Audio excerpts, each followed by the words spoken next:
We'll ask you please to take a seat for a moment.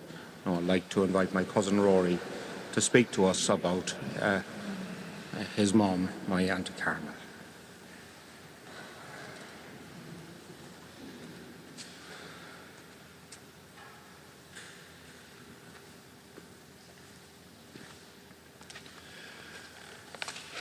I know I'm going to forget some things, forget some people. So those of you who I forget, and those instances that I forget, tough. What can I say about my mother that hasn't been said by Mary already? If I was to speak about every facet of her life, I think, Jared, we'd have trouble getting done for midnight mass at Christmas. But if you'd indulge me for a few moments, as I remember a woman who gave me and my siblings in the front row every opportunity in life to be our best. Mum and Dad had a great life together in our home on Strand Hill Road, where many memories were made, laughs were had, and it's fair to say tears were also shed. It's where I arrived, unconventionally, quickly followed by Mary, Patrick, and Cormac. Mum was a proud person, full of life, always incredibly well turned out. The cries over the last couple of months that went out for, "Will someone go to Dunstores and get me new pyjamas?" They'll ring forever in our ears. But the value of friends was very important in Mum's life, and it's a value that's been instilled into us as her children.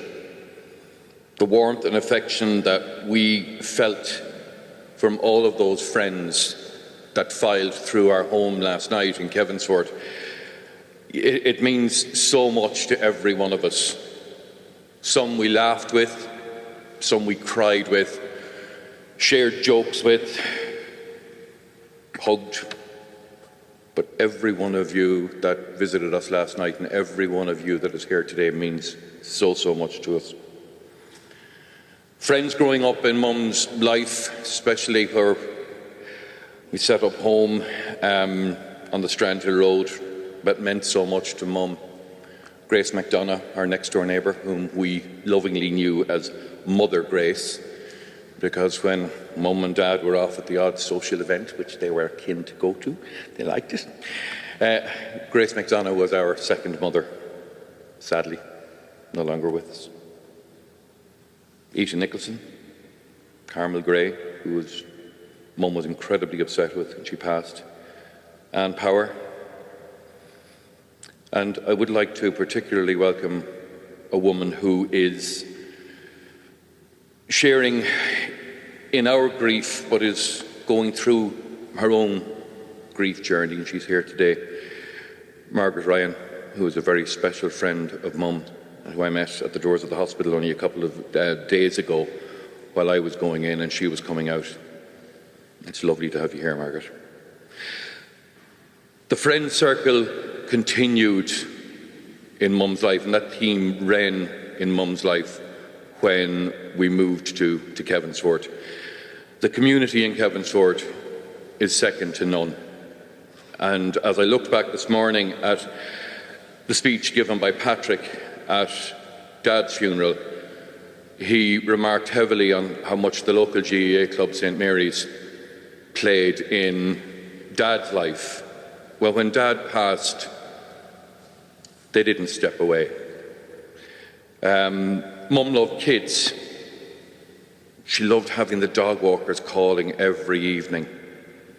To the parents of those dog walkers, I want to apologise now for the early dental care bills that they will have, because Mum just didn't give them one bar of chocolate. They got the 5-pack.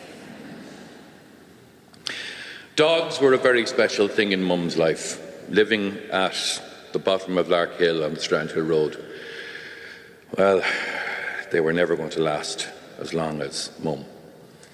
Everything from what I would term as a rat with long hair, which is a Yorkshire Terrier, to a Cairn Terrier called Gandhi. Now, you'd expect with a name like that to be as bald as the ace of spades, but he wasn't. But the one little thing that kept Mum going in the, 2 odd years and 8 months since Dad has passed, was her little dog Murphy. Your little dog Murphy now, Rosalie. Look after him, or you'll have me to deal with. In Mum's life on the Strandhill Road, she always was busy. And as I said, she had a love of children. She had a love of getting involved in things. She'd roll her sleeves up and get involved in anything she could. And when she saw the popularity of the Friday night youth club that was going on in Scoil, and this is before we had Facebook and Twitter and all that kind of crap. The youth clubs were the important things. They were the things that got kids off the street corners and whatever. And the Thornhill Youth Club was popular, and it was on the Friday night. There's a few people of my age here, I guess, that would remember the Eureka Youth Club. I have memories of our house becoming almost the unofficial youth club meeting point, and the meetings of the youth club was on a Saturday night, but in our house it was Monday after school, Tuesday after school, Wednesday after school. Mum went on to serve in the National Youth Council briefly, but that was a massive part of her life. I think as siblings we can all agree that our mother was formidable. She had the look. She had the voice, normally through gritted teeth. When you got that, you knew you were in trouble. She was a dab hand at dealing with school bullies. One particular occasion in Scoil, I was on the big side of the school. Mary was being bullied. She came down to me. I didn't go after the bully, I rang Mum, or I went to Mum at lunchtime. Mum then sought out the bully,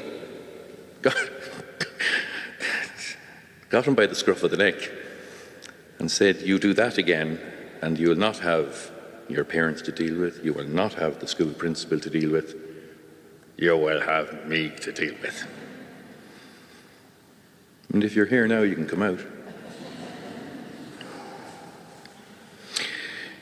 In the last couple of months of Mum's life, as Gerard remarked, quite eloquently, the health went down. She got knocked down, she got up again. There is a song there. But the care that she has received, both from the hospital, ICU, by the way, I learned a lesson in ICU. When there's only a curtain between you and 5 other gravely ill people, do not yell at the top of your voice to a nurse to come quick that there's no pulse. As I was waiting to see heart monitors nearly explode next door to us. But the care she got in ICU, the surgeon Martin Caldwell, and Dr. Assad, and Callum, who is the anaesthetist, on the last 2 weeks, they took amazing care of that woman. The one thing that we had all agreed with was that when Mum reached a certain stage, that no pain. And every night I went in, every day I went in, all we did was inquire about, is she in pain? And thankfully she wasn't. And she slipped away quite gently. Gerard also, or Mary I think mentioned earlier on about Mum's time working in the hospital, and there's one memory I have of that is before RIP. We take so much of technology for granted nowadays, but before RIP Mum used to scan the death notices, and not for some form of morbidity, but she took great care in when she was sending out appointment cards to patients of the St. Luke's Clinic, that she didn't send it to somebody who had passed away. And there were some evenings you'd come home and she'd be there scanning the back pages of the Irish Independent, and she'd be a little more upset than others when she'd see there's another one gone, if you like. So coming forward, if you like, to last Saturday, October 4th, it's a day that I'm never going to forget. It's a day that for me as the eldest son and for us as a family, our world just simply stood still. Didn't stop. Life goes on for everybody, but if you like, it was the end of an era, almost like it was the final episode of a long-running series. The series was called Tommy and Carmel O'Brien. Unlike Fraser, it's not going to be rebooted. And as I looked out the window of Sligo University Hospital last Saturday evening, I watched the world going by as if nothing had happened. People's lives were normal. But inside my world, it stopped.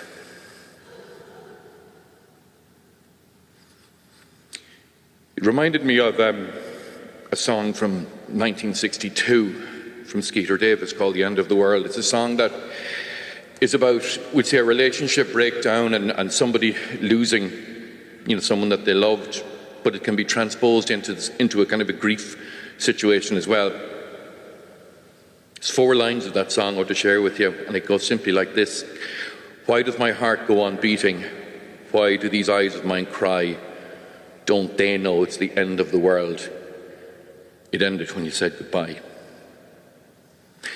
And for those of you who may remember, like my father Tommy passed in the middle of lockdown on December 26th, 2020, when only a handful of people were allowed in a church. And again, to just refer to what I said earlier, we get great comfort out of seeing so many of you here today. In Ireland, we do funerals well. We do them very well. But when all the handshaking is over, when all the door knocking has stopped, when all the social media messages have ceased, I think I can speak for all of us when I say the memories of our mother will remain. Memories of a woman who gave her family so much. She encouraged each and every one of us to follow our paths. Some of us may have strayed a little bit, but Mum had this universal tool to correct us. And it was the wooden spoon. The dreaded wooden spoon.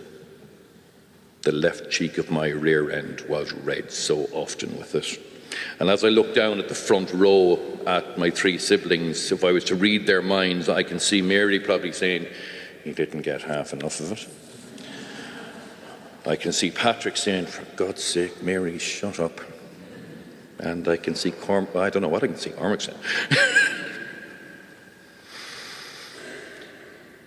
One or 2 extra thank yous that I want to add in, and I have to remark very briefly, and I'm nearly finished. I have to remark very briefly on Father Gerard.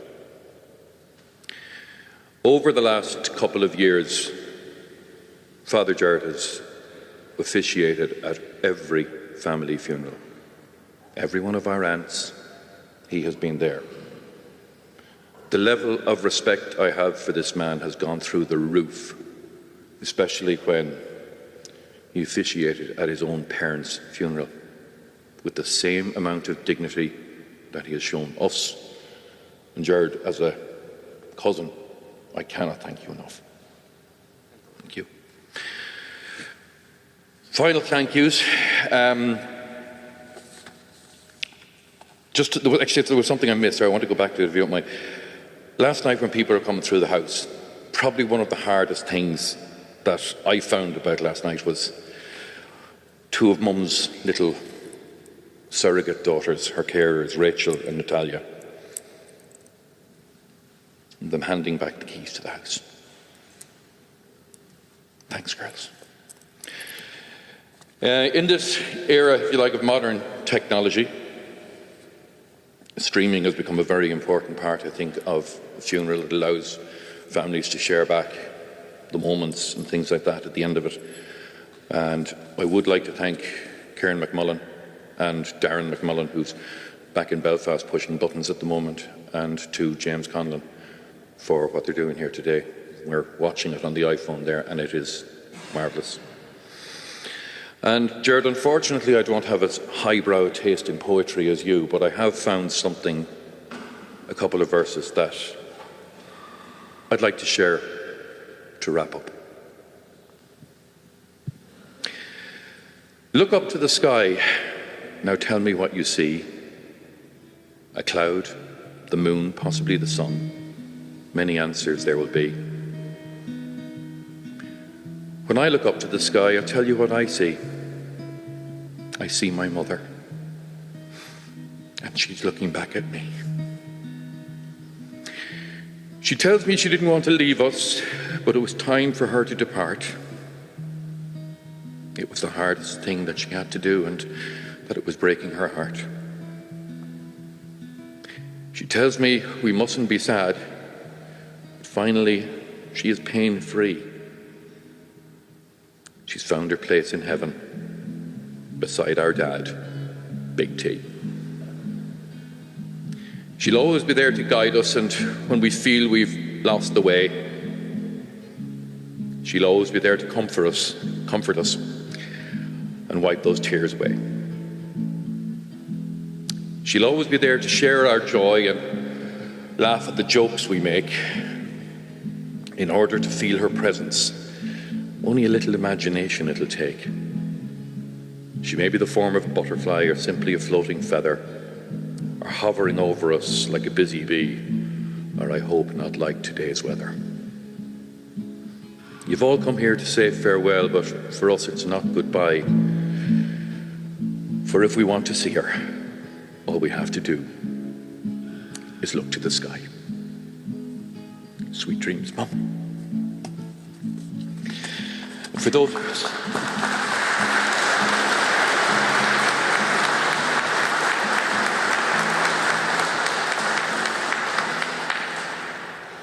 for those of you who have travelled and who have contributed to today, you are more than welcome to join us for some light refreshments in the Radisson afterwards. Thank you.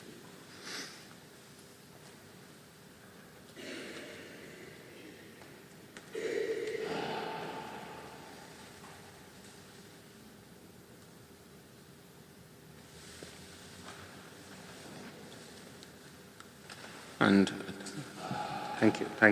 thank you, Rory. I would just